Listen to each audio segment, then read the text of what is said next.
When we talked a few weeks ago, you said something that kind of shocked me, and I hope I heard it right. You said that about half of all spine surgeries may be unnecessary. Did I hear that right? Yeah. So if you think about the number of people in the United States and around the world that have back problems, it's immense. In fact, over 80% of the population will have some issue with their back over the course of their lives. So it's pretty much ubiquitous. Now, the vast majority of spinal problems don't need an operation. They can be very effectively treated with, regular exercise, stretching, physical therapy, medications, or injections. However, if you are a spine surgeon and you're the only one in your area treating a problem and someone comes to you with a problem, you're going to look at that problem through the lens of surgery. How can I fix this using an operation?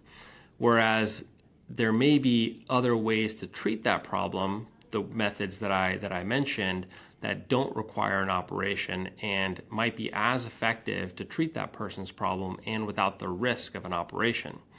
And so there was a study that was performed at my institution. I wasn't here when that study happened. That looked at all patients being referred here by a particular insurer. And what we found was, and these were all patients that had been recommended to have surgery by another surgeon elsewhere.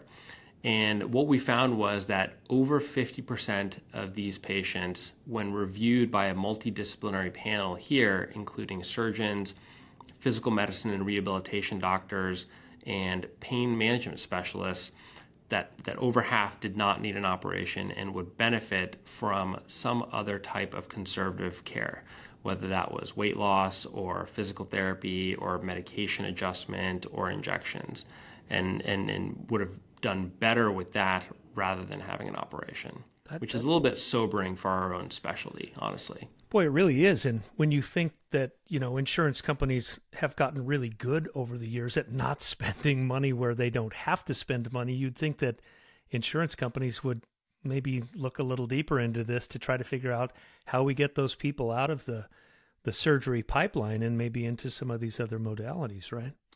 Yeah, well, I think the ultimate issue in American healthcare is that most physicians and hospitals are still paid on a fee-for-service model, meaning that the more you do, the more you get paid, which ultimately is not good. The way that I hope things will change for the future is that you get paid to take care of a problem, or you get paid for the outcomes that you produce. And so whether or not you treat that person with physical therapy or medications or injections or surgery, what you get paid for is taking good care of someone, and as long as there are these incentives that may be perverse to encourage you to do more, then of course people are going to respond to those incentives and do things that help their wallet. It's unfortunate. I think I'm very blessed to work in a system where we have really, really good doctors from all of those disciplines, that take care of spine patients in different ways. And we discuss many of these patients at a conference where whenever someone comes with a problem, in fact, we just had that conference this morning, where not internal medicine, but physical medicine doctors, pain doctors, and surgeons all get together and decide what is the optimal way to take care of this patient. Wow, that is just really, really interesting. I guess I would love in light of that. I mean, I've had back problems before, and my father-in-law has, and like you said, 80% of the population. Help us understand when, or I guess how to be a good consumer, because like when my car breaks down, I have no idea who to take it to. But then I start asking people, hey, do you know a good person to work on this kind of a car? What kind of advice would you give to just the average person who maybe is struggling with some back issues, who really can make an informed decision about whether or not to have surgery? Yeah, so back problems are ubiquitous, and like you said, it's hard to know when you're someone. All you know is your back hurts, and you don't know what to do or who to go see. I think any problem that's lasting more than a couple weeks that is not getting better probably should be looked at first by your primary care provider, and usually that involves just a physical exam and perhaps just a simple X-ray of your lower back. And the as long as the pain is localized to your lower back, usually it is not anything concerning, and all it needs is some anti-inflammatories if that's safe for you to take, and time to get better. A lot of back problems these days are related to poor lifestyle choices, and so being overweight, being sedentary, spending too much time at a desk, or smoking cigarettes. These are all things that are not good for your spine. I think people don't really know that smoking is so toxic to your spine, but actually the nicotine in cigarette smoke just destroys your discs, and the incidence of back pain or spinal problems in people who use nicotine products is very, very high. And so to anyone listening to this who smokes or uses any nicotine products, please stop. When you need to be concerned is if you start to have pain that's traveling down a leg, either one or both legs, or if it is associated with any weakness or numbness, or certainly any problems affecting sensation in your groin or bowel and bladder problems. Those are generally more urgent issues and should prompt you to go see a doctor or to an emergency room more urgently. Anyone who has a medical history of cancer or some type of infection that's or a problem with their immune system, they can develop some odd spinal conditions, which should also prompt someone to go to a doctor more frequently. But these are kind of the rare situations. The most typical person that has back pain that is of short duration doesn't need anything other than just time. Do you want to take a sip of water or something real quick? I think I'm I good. have to do that. Thank too. you. Yeah, we'll cut that out. Yeah.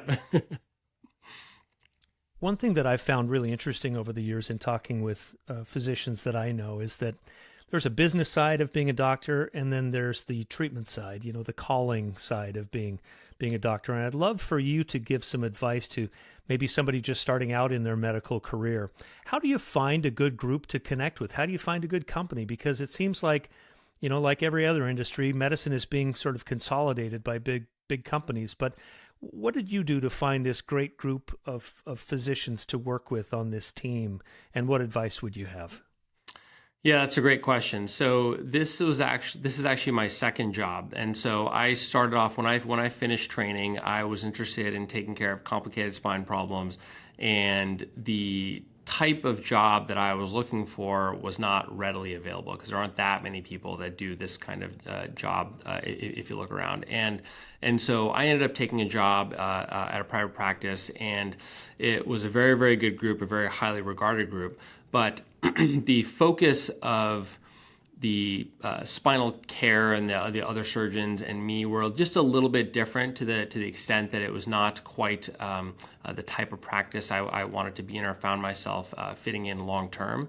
Additionally, we kind of all were driving in parallel lanes, so to speak, rather than having a synergistic focus. And when I came here, one of the big reasons why I chose this group is that we really work synergistically to provide excellent patient care. And because of that approach, that means that sometimes I'm sending a patient to my partner or to another doctor that hurts my bottom line, but is actually best for the patient. And because the culture of my group is such that everyone feels that way and everyone works towards the best interest of the patient, it works really, really well. It's hard if you are in a group where your partners see differently than you do. And I would advise a young doctor or a young surgeon when they're applying for jobs to really look around and talk to the other surgeons and ask some of these questions of, if there's a problem that you don't know how to take care of, who does it get sent to, or how do you deal with this? Or do you guys ever have conferences to discuss difficult patient problems and how to best treat that? And I think that having those sorts of collaborations and interactions with your colleagues is really beneficial. I think the other thing that I really enjoy here, which I think is great, is that our focus isn't solely on clinical care. That is a big part of what we do, but we have a heavy focus on research and academics in our department. And that in my sort of institution, I don't work at a university. It comes at a financial cost to me. When I go travel to a conference, I was just in Ireland 2 weeks ago giving a talk at a big international spine meeting.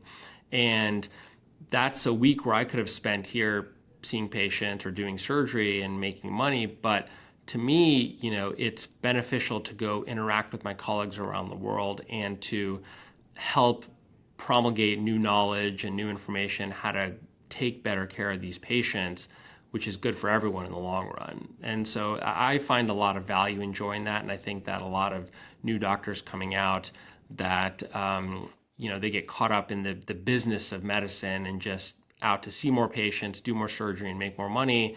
But I think that's a path to burnout. It's a long time and it's a difficult job. And I think if you're just doing that to make money, then it's not a path to happiness.